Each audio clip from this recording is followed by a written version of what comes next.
اعوذ باللہ من الشیطان الرجیم، بسم اللہ الرحمن الرحیم۔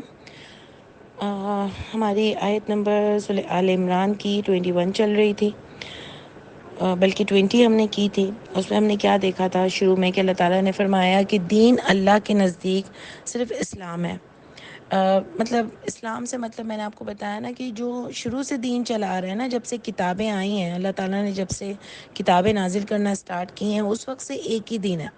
یعنی اللہ تعالیٰ نے جو انسان کو پیکیج دیا ہے وہ شروع کی اول دنیا سے لے کر آخر دنیا تک ایک ہی پیکیج رہے گا، کوئی اس میں چینجز نہیں ہے۔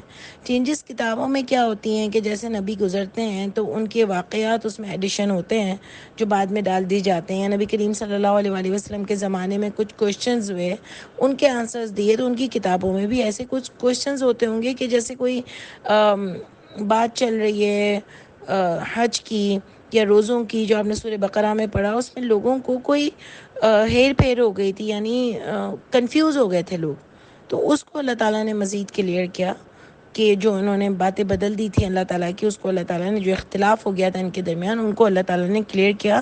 تو وہ بھی صرف ہماری کتاب میں کلیئر نہیں کیا گیا، تمام کتابوں میں کلیئر کیا گیا۔ اور نبی کریم صلی اللہ علیہ وآلہ وسلم کی کتاب مطلب آخری کتاب تھی، نبی بھی آخری تھے، تو وہاں پر اور چیزیں کلیئریفیکیشن کے ساتھ اللہ تعالیٰ نے ہمیں بتا دی۔ اچھا، اس کے علاوہ ایک بات ہم نے سمجھی آیت نمبر 19 میں کہ جب اختلاف کب آتا ہے، جب علم آ جاتا ہے۔ جب علم کسی کے پاس نہیں ہوتا نا تو کوئی اختلاف نہیں ہوتا، سب ایک ہی پیٹرن پر چل رہے ہوتے ہیں۔ جب لوگ علم سیکھنا شروع کر دیتے ہیں نا، پھر دوسرے لوگوں سے اختلاف آ جاتا ہے کہ نہیں یار یہ تو ہم غلط کر رہے تھے، یہ تو قرآن سے ثابت نہیں ہے۔ تو یہ اللہ تعالیٰ نے ہم کو بتایا کہ جب علم بھی آ گیا اور سمجھ بھی آ رہا ہے سامنے والے کو، لیکن بغیم بینہم کی وجہ سے اگر نہیں مان رہے، یعنی ایک تو ہوتا ہے نا کہ آپ کو بات سمجھ نہیں آ رہی، یار مجھے کلیئر نہیں ہو رہی، اور ایک وہ لوگ ہوتے ہیں جن کو آتی بھی ہے لیکن وہ ضد کی وجہ سے وہ بات نہیں مانتے، تو اس پر اللہ تعالیٰ نے فرمایا کہ جو اللہ کی آیتوں کا کفر کرے گا، کیونکہ اب تو یہ کفر ہو گیا نا کہ آپ کو سمجھ تو آ رہی ہے لیکن آپ ضد کی وجہ سے وہ بات نہیں مان رہے، تو یہ کیا ہو گیا؟ یہ کفر ہو گیا۔ تو اللہ اس کے لیے فرماتے ہیں کہ فَإِنَّ اللَّهَ سَرِيعُ الْحِسَابِ۔ ٹھیک ہے، اس کے بعد آیا کہ نبی کریم صلی اللہ علیہ وآلہ وسلم کو اللہ تعالیٰ نے فرمایا کہ آپ کلیئر لوگوں کو بول دو کہ میں نے تو اپنا چہرہ اللہ کے لیے جھکا دیا ہے، یعنی جو آپ سے جھگڑ رہے ہیں، جو بیکار کی بحث کر رہے ہیں، ان سے آپ کلیئر بول دو۔ ایک تو ہوتی ہے نا کہ ڈسکشن ہوتی ہے باقاعدہ مصدقا لما بین یدی سے، کہ آپ اس وقت بھی لوگ آتے ہوں گے نبی کریم صلی اللہ علیہ وسلم کے بعد ڈسکشن کرتے ہوں گے، جیسے ہم ایک دوسرے سے نہیں کوشچنس کرتے ہیں کہ یار اس کا کیا میننگ ہے، یار اس کا کیا میننگ ہے، پھر وہ سمجھاتے ہیں تو ہمیں سمجھ آتا ہے، قرآن کی آیتوں سے بتایا جاتا ہے، اور جہاں جہاں بھی آیتیں ہیں سب کو مکس کر کے ایک چیز اس کی اخذ کی جاتی ہے، تو وہ ایک ڈسکشن بہت اچھی ڈسکشن ہوتی ہے۔ اور ایک ڈسکشن ہوتی ہے کہ نہیں بھائی میرا عالم تو یہ کہہ رہا ہے، فلانا تو یہ کہہ رہا ہے، اس حدیث میں تو یہ لکھا ہے، اس روایت میں تو یہ لکھا ہے، یہ کوئی ڈسکشن کا مجھے نہیں اچھی لگتی ہے ڈسکشن، کیونکہ ڈسکشن ہمیشہ قرآن کی آیت سے ہوگی نا۔ آپ عالموں کی باتیں آ کے تو مجھے بتاؤ گے تو وہ تو میرے لیے کوئی دین نہیں بنے گا نا۔ ہاں اس کو ہم ڈسکس ضرور کریں گے، لیکن ہم یہ کہہ کر اس کی نفی بھی کر دیں گے کہ نہیں، اگر یہ قرآن کی آیت کے خلاف ہے تو کوئی کتنا بھی بڑا عالم بولے تو ہم تو مان نہیں سکتے نا۔ تو اسی لیے آپ یہ دیکھو کہ جو یہ بات آ رہی ہے کہ ضد کی وجہ سے، اور پھر اس کے بعد آیا کہ بیکار کی بحث کرتے تھے نا، ورنہ تو ڈسکشن تو اچھی بات ہے، لیکن یہ لوگ بیکار کی بحث کر رہے تھے، ضد کی وجہ سے بحث کر رہے تھے کہ کسی صورت بھی ماننا نہیں ہے۔ تو اس پر اللہ نے کہا کہ آپ ان کو کلیئر کہہ دو، نبی کو کہا کہ آپ ان کو کلیئر کہہ دو کہ میں نے تو اپنا چہرہ اللہ کے لیے جھکا لیا ہے۔ اللہ کے لیے مینس اللہ کی کتاب کے لیے، اللہ نے جو حکم دیے ہیں، ومن اتبعن، اور جو میری اتباع کرتا ہے، کرنا چاہتا ہے، وہ بھی اللہ کے لیے اپنے چہرے کو جھکا دے۔ ٹھیک ہے، یہ بات آ گئی۔ اس کے بعد انہوں نے کہا ان لوگوں سے جو دیے گئے تھے کتاب اور امین، ان دونوں میں آپ نے کیا ڈفرینشیٹ کیا تھا کہ ایک جن کو کتاب کی نالج تھی اور دوسرے جو جانتے ہی نہیں تھے کتاب میں کیا ہے، اور دونوں دیکھو دونوں ضد کی وجہ سے نہیں مان رہے تھے۔ ایک کو تو پتہ ہی نہیں تھا کتاب میں کیا لکھا ہے، لیکن وہ صرف چہرہ دیکھ کر کہ یہ کون ہے بولنے والا ہے، اس سے تو ہمارے وہ پرانے عالم جو بول رہے ہیں کیا وہ غلط ہے؟ اور آج بھی یہی ہوتا ہے کہ تم کون ہو؟ ہمارے گھر میں بھی ایسے لوگ ہیں جن کو قرآن کا کوئی علم نہیں ہوتا، یعنی وہ سمجھے ہوئے نہیں ہوتے، لیکن اس کے باوجود بھی آپ جا کر ان کو کوئی بات بتاؤ گی تو وہ کہیں گے آپ کون ہو بھائی، تم کون ہو، اتنے بڑے بڑے عالم بات کر رہے ہیں۔ تو یہی بات تھی یہی بات تھی نا، آپ ذرا غور و فکر کیا کرو، اس زمانے کو اپنے ویژن میں لایا کرو کہ کیسا زمانہ ہوگا، نبی کریم صلی اللہ علیہ وسلم بتا رہے ہوں گے اور وہاں پر ہر قسم کے لوگ بیٹھے ہوئے ہوں گے، کچھ کو قرآن کا علم ہوگا مطلب کتابوں کا، اور کچھ کو کوئی علم ہی نہیں ہوگا، لیکن اس کے باوجود بھی وہ شخصیت پرستی میں اتنے آگے نکل چکے ہوں گے کہ ان کو ایسا ہوگا کہ یہ کون نیا بندہ آ کر ہم کو ان کے خلاف کر رہا ہے۔ اور ایک کتاب والے ہوں گے جو جانتے بوجھتے، ان کو پتا بھی ہوگا کہ کتاب میں کیا لکھا ہے، لیکن جانتے بوجھتے اس کو اگنور کرتے ہوں گے، یہ اللہ بتا رہے ہیں، ہم نہیں بتا رہے۔ کیونکہ آج ہم کسی کو یہ نہیں کہہ سکتے کہ یہ انسان جانتے بوجھتے کچھ اگنور کر رہا ہے یا یہ جانتے بوجھتے نہیں مان رہا، لیکن اللہ بتا رہے ہیں کہ ضد کی وجہ سے ایسا ہوتا ہے۔ تو انہوں نے کہا ان لوگوں سے جو دیے گئے تھے کتاب، اور امیین جو تھے جو جانتے ہی نہیں تھے، اسلم تم، ان سے کہا کیا تم اس فرما بردار ہوتے ہو؟ فَإِنْ أَسْلَمُوا، بس اگر تم فرما بردار جاؤ گے۔ پہلے ان سے سوال کیا، ایک پورا آپ سوچو نا کہ بات کر رہے ہوں گے نبی کریم صلی اللہ علیہ وآلہ وسلم مجمع سے، اور ان کو کہہ رہے ہوں گے کہ کیا تم ان باتوں کو مانتے ہو؟ دیکھو میں نے تو اپنا چہرہ جھکا دیا ہے، اور جو بھی میری پیروی کرنا چاہتا ہے نا انہوں نے بھی جھکا دیا ہے، جو میری پیروی کر چکا ہے انہوں نے بھی جھکا دیا۔ تو اگر تم کرنا چاہتے ہو کیا تم، اور اگر کر لو گے تو یہی ہدایت ہے تمہارے لیے، اور اگر تم پھر گئے تو میرے اوپر تمہاری کوئی ذمہ داری نہیں ہے، میں تو صرف تمہیں پہنچانے آیا تھا، میں تمہارے پیچھے نہیں پڑوں گا۔ یہ کوئی فقیر کا پیالہ نہیں ہے، کوئی بھیک نہیں مانگنی ہے کہ خدا کے لیے مان لو، صرف پہنچا دینا تھا، میرے ذمہ اچھی طرح سے پہنچا دینا تھا، ماننا ہے نہیں مانو تمہاری مرضی ہے، ٹھیک ہے۔ واللہ بصیر بالعباد، اور اللہ دیکھنے والے ہیں جو تم کرتے ہو۔ تو اللہ ان کو کیوں کہہ رہے تھے؟ اس کا مطلب وہ بھی اللہ کو تو مانتے تھے نا، ایسا تو نہیں کہ وہ اللہ کو مانتے نہیں تھے، لیکن وہ اللہ کے ساتھ دوسروں کو شریک کرتے تھے۔ مسئلہ سارا ہے یہاں پر، ان کو پرابلم یہ ہوتی تھی کہ آپ ہمارے بڑے بڑے جن کو ہم مانتے ہیں ان کے لیے آپ ایسی باتیں کیوں کرتے ہو کہ ان کو کوئی ماننا نہیں، ان کو برا یہ لگتا تھا۔ بھئی یہ کوئی ہمارے لیے سمجھنا مشکل نہیں ہے، آج بھی آپ دیکھو کہ اگر ہم نبی کے بارے میں بات کرتے ہیں اور ہم کہتے ہیں کہ نہیں وہ ان کا انتقال ہو چکا ہے، تو وہ ایک جماعت کو بہت برا لگتا ہے، کیونکہ وہ کہتے ہیں کہ نہیں وہ تو زندہ ہے اور وہ مر ہی نہیں سکتے، وہ آج بھی سن رہے ہیں، وہ یہ ہیں وہ ہیں۔ تو ان کو لگتا ہے ہم نبی کی عزت نہیں کر رہے، ہم تو بہت عزت کر رہے ہیں، اللہ کرے کہ ہم اور بھی زیادہ عزت کریں۔ لیکن آپ یہ دیکھو کہ نبی کریم صلی اللہ علیہ وآلہ وسلم کو یہی تعلیمات دے کے گئے ہیں قرآن کی طرف سے، انہوں نے یہ آیتیں اللہ کی طرف سے ہم کو پہنچائی ہیں، تو کیا ہم ان کی عزت اس میں کریں گے کہ نبی نے جو پہنچایا ہے اس پر عمل کریں، یا اپنی طرف سے ان کی عزت بڑھانے کے لیے جھوٹی باتیں کریں گے؟ تو وہ عزت ہوگی، تو وہ عزت نہیں ہو سکتی کہ اگر آپ کسی کے بتائے ہوئے راستے پر ہی نہ چلو تو عزت کیسی؟ ٹھیک ہے۔ پھر آج ہماری آیت نمبر 21 آئی، اس میں بھی دیکھیں کیا یہی آگے کی بات ہی آگے جا رہی ہے کہ جو سورہ آل عمران ایک کتاب سے شروع ہوئی اور ساری باتیں آیتوں کی اور کتاب کے گرد فی الحال گھوم رہی ہیں۔ تو اب دیکھیں کیا تھا کہ ان الذین، بے شک وہ لوگ جو یکفرون بآیات اللہ، وہ جو کفر کرتے ہیں بآیات اللہ، اور دیکھیں جب انسان سمجھ جاتا ہے نا، اس کے بعد جب وہ نہیں مانتا اور اس پر عمل نہیں کرتا نا، تو وہ کفر کہلاتا ہے۔ ہاں تو بات ہو رہی تھی، سوری، بات یہ ہو رہی تھی کہ وہ لوگ اللہ کی آیتوں کو کفر کرتے تھے، ٹھیک ہے، اس پر میں نے آپ سے ڈسکشن کی کہ اللہ کی آیتوں کو انکار کرتے تھے۔ سمجھتے ہوئے جب انسان انکار کرتا ہے، یا اگر میں اور آپ جب سمجھ رہے ہیں قرآن کو اور ہم کو سمجھ میں بھی آ گئی کہ آیت اللہ تعالیٰ نے قرآن میں دے دی ہے، اس کے باوجود بھی ہم اپنی عادتوں کو کنٹرول نہیں کر رہے، ہم اللہ کے حکم کی نافرمانیاں کر رہے ہیں، وہی ہم بے حیائی دیکھتے بھی ہیں، سنتے بھی ہیں، ہم پردے بھی نہیں کرتے ہیں، ہم اپنے کاروبار میں اپنی جو بےمانی تھی اس کو بھی ختم نہیں کر رہے، ہم مالوں کے ہیر پھیر کو بھی ختم نہیں کر رہے، اور ہم حرام حلال دونوں طریقوں سے وہی اپنا گزارا کر رہے ہیں۔ تو یہ سب باتیں میرے اور آپ کے لیے بھی تو آئیں گی نا، اس کو کفر ہی کہا جاتا ہے نا، کہ جب آپ اپنے معاملات میں، ایک تو ہوتا ہے نا کہ بھئی ہم نے نماز قرآن یہ سب تو کر لیا ہے، بہت اچھی بات ہے، چلے ہم کلاسز بھی لے رہے ہیں، ہم سب کچھ کر رہے ہیں، لیکن اگر ہم اپنے معاملات میں اللہ کو یاد نہیں رکھتے روزمرہ کے، کہ ہمارا اخلاق ہم بہتر کریں، ہم اپنی جو لوگوں کے ساتھ ڈیلنگز ہیں اس کو بہتر کریں، ہمارے اندر جو لوگوں کے لیے برائیاں آتی ہیں ان کو ہم اپنے آپ کو ٹھیک کریں، کوئی اور تو نہیں آئے گا باہر سے ٹھیک کرنے، کہ ہم نے دیکھ لیا ہے کہ اللہ تعالیٰ کو کیسا انسان چاہیے، کیسا بندہ چاہیے، کیسا مومن چاہیے، تو وہ ہم اپنی چیزیں ٹھیک کریں، کر رہے ہیں نہیں کر رہے ہیں، قرآن سن کے ہمارے اخلاق بہتر ہو رہے ہیں نہیں ہو رہے ہیں، ہم دوسروں کی لگائی بجائی کر رہے ہیں نہیں کر رہے ہیں، ہم اپنے مالوں کو دیکھ رہے ہیں کہ نہیں دیکھ رہے کہ ہمارا مال صحیح طریقے سے آ رہا ہے، اللہ کے اصول کے مطابق ہم کما رہے ہیں نہیں کما رہے، ہم کسی کے ساتھ زیادتی تو نہیں کر رہے، ہم کسی کا مال تو غصب نہیں کر رہے. سب سے بڑھ کر ہمارے اخلاق کا بہت پرابلم ہے. ہم پیچھے سے جھوٹی باتیں تو نہیں کر رہے، ہم غلط گواہی تو نہیں دے رہے، کیا ہم حق کا ساتھ دے رہے نہیں دے رہے. یہ بہت ساری چیزیں ہم کو اس قرآن سے سیکھنی ہے.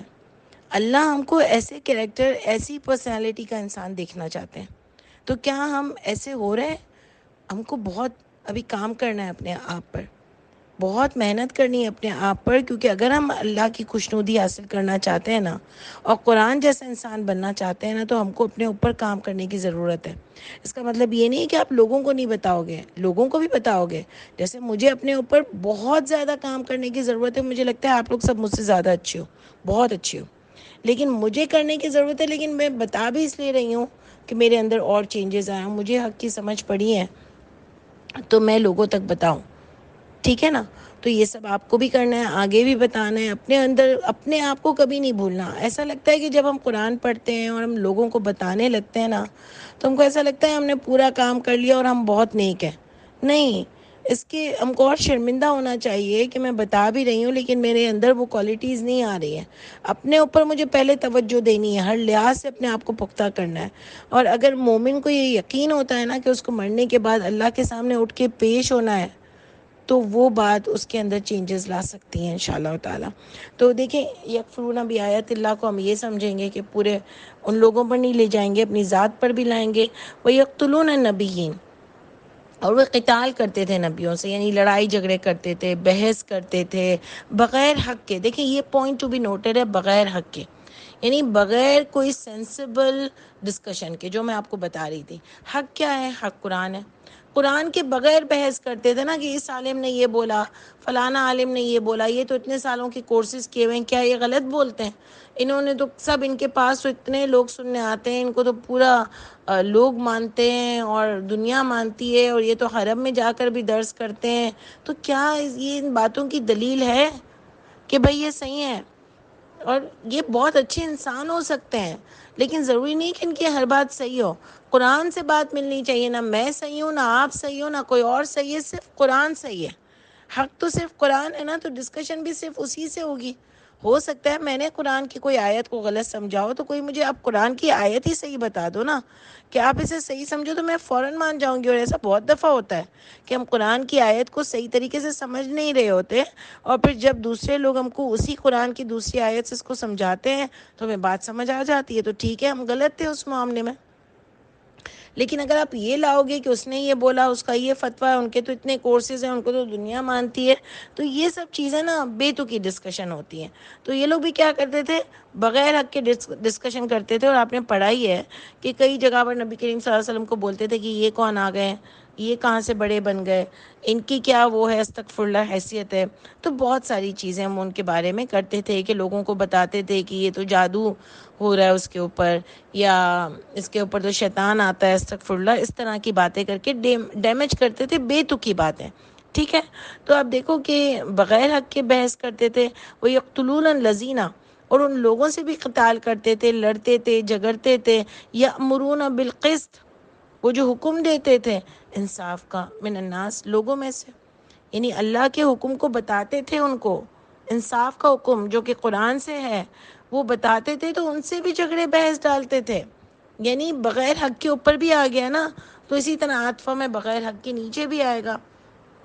کہ ان کی لڑائی جھگڑے کا کوئی اور مقصد نہیں ہوتا تھا، صرف بحث ڈالنا، کسی کے اوپر الزام لگا دینا کہ یہ تو اس کے اوپر تو شیطان آتا ہے، یہ تو خود لکھ رہا ہے اپنے ہاتھوں سے. تو یہ اس طرح کی چیزیں کر دینا، تو یہ جو ہوتا ہے نا، ایک سامنے والے کو گندے کرنے والی بات ہوتی ہے کہ یہودی ایجنٹ ہے، اور اس کو تو یہ اسپانسر کر رہا ہے، اس کو تو فلانا کر رہا ہے، اس کو تو یہ کر رہا ہے. تو یہ ساری چیزیں بہت ہی بیکار کی چیزیں ہوتی ہیں کہ آپ دلیل سے بات کرو، آپ آیت سے بات کرو، آپ قرآن سے بات کرو، تب بحث بنتی ہے. لیکن یہ لوگ بیکار کے جھگڑے ڈالتے تھے کہ یوں نہیں. آج استغفراللہ، آپ دیکھ لو کہ ہمارے سارے مسلک والے جو بھی ہیں، ان کو آپ کبھی ان کا بھی دیکھنا، جائزہ لینا کہ بالکل ایگزیکٹلی یہی چیز ہمارے یہاں ہوتی ہے کہ ان کی کوئی قرآن کی آیت پہ جھگڑے نہیں ہوتے. جیسے رمضان میں 4 لوگ آ کے بیٹھے ہوتے ہیں، سب اپنے اپنے فتوے دے رہے ہوتے ہیں، قرآن کی آیت بھی بتا رہے ہوتے ہیں، لیکن ان کی کہاں الگ الگ بات آتی ہے. آپ دیکھنا کہ یہ قرآن کی آیت کو اپنی اپنی کتابوں سے جانچتے ہیں جس میں کوئی حق نہیں ہوتا. حق سے میرا مطلب ہے کہ جس میں کوئی قرآن کی آیتیں نہیں ہوتی.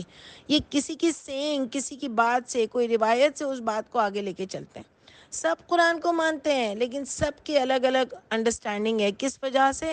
جو ان کے پاس دوسری کتابیں ہیں اور جو ان کے علم ہے.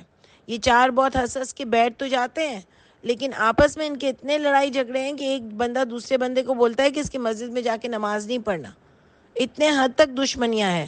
ویسے تو جھگڑتے ہیں لیکن جہاں پولیٹکس کی بات آ گئی، جہاں کوئی اور بات آ گئی، اس پر ان کے ایکا ہوتا ہے. کوئی غلط بات ملک میں ہو رہی ہو نا تو یہ کوئی مولوی بھی آ کے حق نہیں بولتا. کوئی بھی نہیں بولتا. یہ بڑے بڑے جو چہرے آپ کو ٹی وی پہ نظر آئیں گے نا، اور کوئی ویسے نظر آئے گا، کوئی حق نہیں بولے گا. آج ہمارے ملک میں اتنی زیادتیاں ہو رہی ہیں، کوئی اس پر آ کے بات نہیں کرے گا. ریپس ہو جاتے ہیں، کوئی ایک پوری کانفرنس نہیں ہوگی، پریس کانفرنس اس پر آ کر کے یہ کیا ہو رہا ہے، اس کی سزا یہ ہونی چاہیے، اس کی سزا آپ یہ دو. ان کے لیے یہ لوگ کوئی لڑے، کوئی ان کے لیے احتجاج کرے، ایسا کچھ بھی نہیں ہوتا. بھئی اتنی بچوں کے ریپ ہو جاتے ہیں، کوئی اس کا آفٹر کم نکلتا ہی نہیں ہے. ان کے مدرسوں کے لوگ ریپ کرتے ہوئے پکڑے جاتے ہیں، لڑکوں سے غلط چیزیں ہوتی ہیں، لیکن ان کو کبھی اس میدان میں احتجاج کرتے ہوئے دیکھا؟ تو ان کا کام خالی یہی تھا کہ تسبیحاں پڑھیں اور لوگوں کو بھی بس دم کر کے پانی دیں اور یہ کریں وہ کریں. کہ یہ کام ان کے اوپر نہیں تھے کہ یہ پورے ایک احتجاجی ریلی کریں کہ بھئی اس سود کا نظام کا خاتمہ ہو. چلو آہستہ آہستہ ہو لیکن آ کے مل کے بیٹھو. تو یہ اندر جا کے بیٹھ جاتے ہیں. اور چلو اسلامک بینک نکالی، بہت اچھی بات ہے، لیکن اس میں بھی بہت سارے فالٹس ہیں. لیکن چلو پھر بھی اس معاملے میں تو ہم کہتے ہیں کہ اچھی بات ہے. بزنس کا معاملہ تھا، وہ ان کو لائے، ان کی ایک ٹیم بنائی تو وہاں یہ آ گئے. لیکن ان کو خود سے کچھ نہیں بولنا تھا کہ جو غلط چیزیں ہو رہی ہیں، جو ہو رہی ہیں، جو ملک میں اور چیزیں اتنی ہو رہی ہیں، زیادتیاں ہو رہی ہیں، ظلم ہو رہا ہے، جھوٹ بولا جا رہا ہے، ججز بھی جھوٹے، وکیل بھی جھوٹے، پتہ نہیں ہر قسم کے لوگ جھوٹے. تو اس پر آ کے ان کو کوئی نہیں بولنی چاہیے. سب سارے مسلکوں کے ایک پیج پر نہیں آنا چاہیے اس معاملے میں. کیا اس طرح کی چیزیں نہیں ہونی چاہیے؟ آپ بتائیں، کیا یہ کام نہیں ہوتا بڑوں کا؟ تو وہ اس طرح کی چیزیں کچھ نہیں کرتے اور بیکار کی لڑائیاں کرتے ہیں. آج بھی بالکل سیم سیناریو ہے. افسوس کے ساتھ کہنا پڑتا ہے کہ ان کا بہت بڑا کام تھا لیکن انہوں نے صرف تجوید صحیح کرانے کو، حفظ کرانے کو ہی اپنا کام سمجھا. انہوں نے کوئی اور کام نہیں سمجھا کہ اگر یہ علم والے بن رہے تھے، بڑے بن رہے تھے، تو ان کو بہت سارے کام کرنے تھے لیکن انہوں نے کوئی کام نہیں کیے. اور آپ دیکھ لو کہ فلسطین کے لیے بھی کوئی ان میں سے مل کر ایک کانفرنس نہیں کرتا، ایک کیا بولنا چاہیے، پریس کانفرنس بھی نہیں کرتا اور ایک اوپر لیول پہ کانفرنس بھی نہیں کرتا. یہ سارے عالم ہر جگہ کے، ہر مسلک کے مل کے کیوں نہیں نکلتے؟ یونٹی کیوں نہیں ہوتی؟ اور فلسطین کے مسئلے پر تو ملنا چاہیے نا. اپنے ملک کے مسئلے پر جہاں ناحق کچھ ہو رہا ہو تو کیا ملنا نہیں چاہیے؟ تو آپ مجھے بتاؤ کہ یہ لوگ کچھ بھی نہیں کرتے. پولیٹکس میں آنے کا میں نہیں کہہ رہی، لیکن میں کہہ رہی ہوں اجاگر تو کرنا چاہیے نا جو غلط چیزیں ہو رہی ہیں. کتنے ریپس بڑھتے جا رہے ہیں، کیا حشر ہوتا ہوگا کہ اس کے لیے کوئی سزا مقرر نہیں ہونی چاہیے اور ان سب کو نہیں آنا چاہیے. تو آپ دیکھ لو کہ کوئی بھی میدان میں نہیں آتا اور سب اپنے مطلب کے حساب سے بولتے ہیں. تو آپ دیکھ لو کہ اللہ تعالیٰ فرماتے ہیں کہ سب سے بیکار کی باتیں کرتے تھے. وَبَشِّرْهُمْ بِعَذَابٍ عَلِيمٍ، اور خوشخبری دے دیجئے ان کو عذاب علیم کی. دیکھیں اللہ تعالیٰ بھی طنز کر رہے ہیں کہ ان کو بہت ہی اپنے آپ کو کوئی بڑا سمجھتے ہیں نا. یہ سارے عالم، بڑی عہدوں پر بیٹھنے والے، یہ اپنے آپ کو بہت بڑا سمجھتے ہیں اور کبھی حق کے لیے باہر نہیں نکلے اور بس اپنے اوپر ایک لبادہ نیکی کا اوڑھ لیا ہے کہ ہم بڑے نیک ہیں اور سب ان کے مرید ہیں اور آگے پیچھے گھومتے ہیں اور زبردست قسم کے پروٹوکولس ہیں اور ان کو اتنی ساری چیزیں ملتی ہیں تو یہ اس میں خوش ہیں. اور بیکار کے جھگڑے، فتوے، ایک دوسرے کے اوپر کچھ لکھنا ہو تو فوراً لکھ دیں گے، فوراً فتویٰ دے دیں گے، یہ صحیح نہیں ہے، یہودی ایجنٹ ہے، اس کا یہ، اس کا فلانا ہے. لیکن جو کام آپ کو کرنے تھے وہ تو آپ نے کچھ نہیں کیے. تو ان کے لیے عذاب علیم ہے. اولئک الذین، یہی وہ لوگ ہیں، حبطت اعمالهم فی الدنیا والآخرہ. یعنی اگر یہ کچھ اچھے عمل کرتے بھی تھے تو اللہ فرماتے ہیں ضائع ہو گئے ان کے اعمال، دنیا میں بھی اور آخرت میں بھی. وما لهم من ناصرین، اور نہیں ہے ان کے لیے کوئی مددگار. تو جو حق پر نہیں چلتا، جو بیکار کا بڑا بن کے بیٹھ گیا ہے اور اللہ کی آیتوں کو جانتے بوجھتے ٹھکراتا ہے، کفر کرتا ہے اس کے ساتھ، اس کے لیے عذاب علیم بھی ہے، اس کے اچھے عمل بھی ضائع ہو جائیں گے، اور اللہ فرماتے ہیں اس کے لیے دنیا اور آخرت میں بھی کوئی مددگار نہیں ہوگا۔ اللہ تعالی ہم سب کو ایسا ہونے سے بچائے، اللہ تعالی ہم کو صحیح راستے پر رکھے انشاءاللہ تعالی۔ سبحان ربک رب العزت عما یصفون وسلام علی المرسلین والحمد للہ رب العالمین۔ السلام علیکم ورحمۃ اللہ وبرکاتہ۔